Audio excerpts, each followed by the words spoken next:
Alright guys, welcome back to my review of this week's Ring of Honor TV show for April 4th, 2012. This was one of the best episodes I have seen of Ring of Honor TV. I really like this episode. I do have some bad news, however. No Redneck Island this week. Why? I don't know, but for some reason they took another break this week. I'm sure it's going to be back next week, but yeah, we're down to like 5 competitors, so I assume they're just trying to drag this thing out as long as possible. So no Redneck Island. But we did get a really good episode of Ring of Honor. Truth Martini comes out. Nigel calls him Willy Wanker, and he brings out the Guardians of Truth, who are still masked. And we get the Guardians of Truth versus the Briscoes. Pretty good match. The Briscoes go for the Doomsday Device, but Truth pulls Mark down.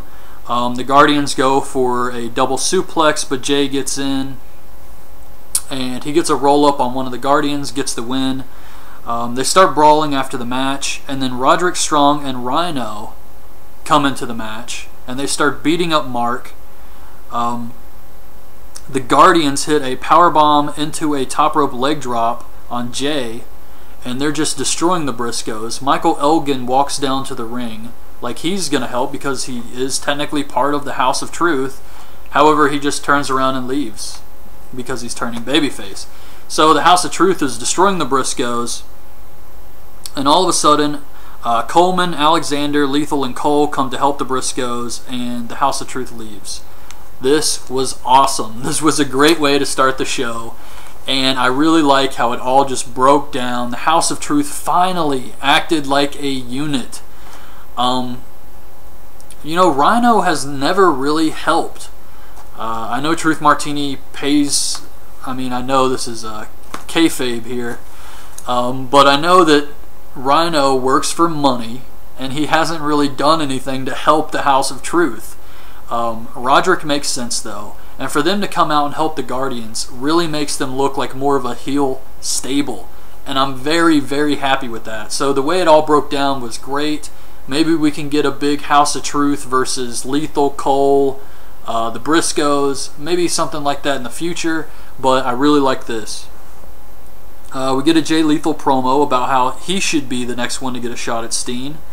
A Steen promo calling Eddie Kingston a hypocrite, because he was also kicked out of Ring of Honor, and instead of coming back to raise hell, he's basically just kissing Jim Cornette's ass.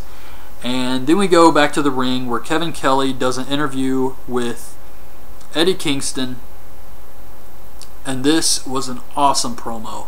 Eddie Kingston is always great on the mic. I thought he did a great job here. He had a lot of passion. Kingston says that he wants to be ROH champ. He tells Kelly to leave the ring, and he just talks about his struggle as a wrestler, his struggle to be the champ. He mentions Larry Sweeney, which I thought was awesome, and he says he's going to win this match for Sweeney and for his son. And I thought this was a great promo here. Big Eddie Kingston fan, and I'm a huge Kevin Steen fan, but after this promo I want Eddie Kingston to win at Boiling Point, so this was great. They do the inside ROH thing with Sheldon Benjamin. He's been suspended over the chair shot he gave, I think, Kenny King last week. And that's fine. They said that they have the rule. The first one's a fine. The second time you get suspended. The third time you're fired. And he did hit Kenny King in the head with a chair. But it doesn't make sense because they said, I believe they said, that it's chair shots to the head that lead to the termination, not just chair shots in general. So if you remember last week when he was about to kill Rhett Titus with the chair, he was going to hit him in the knee or something, Charlie Haas stopped him. Well, if you're not going to get, punished for that, then why did he pull him off? I don't know. I'm reading too much into it, but I just thought I'd mention that. I will probably do my Boiling Point predictions video up here very soon. Jay Lethal and All Night Express versus Kevin Steen, Jimmy Jacobs, and Steve Corino next week. That should be good. Truth Martini says Rhino will take out Steen if Cornette pays. And then we get the main event, Mike Bennett versus Lance Storm 3. Bennett has Brutal Bob and Maria with him as usual. And Storm comes out, and of course he uses Fozzy as his entrance music, and I just thought that was funny. It was a good match. Maria distracts the ref. Brutal Bob slides in the chair. Bennett hits the TKO on the chair for the win. Afterwards, Maria hits Storm with her boot, and Eddie Edwards and Sarah Del Rey come in to clean the ring, get all the heels out of there. And that was it. I thought this was a great episode, one of the best episodes of Ring of Honor I've seen so far. And Boiling Point is August 11th, I believe. So I will be doing my predictions for that very, very soon.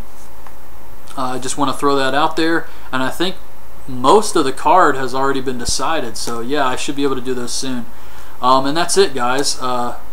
Sucks there's no Redneck Island, but I'll be back with the review of episode 8, I believe we're at now, next week.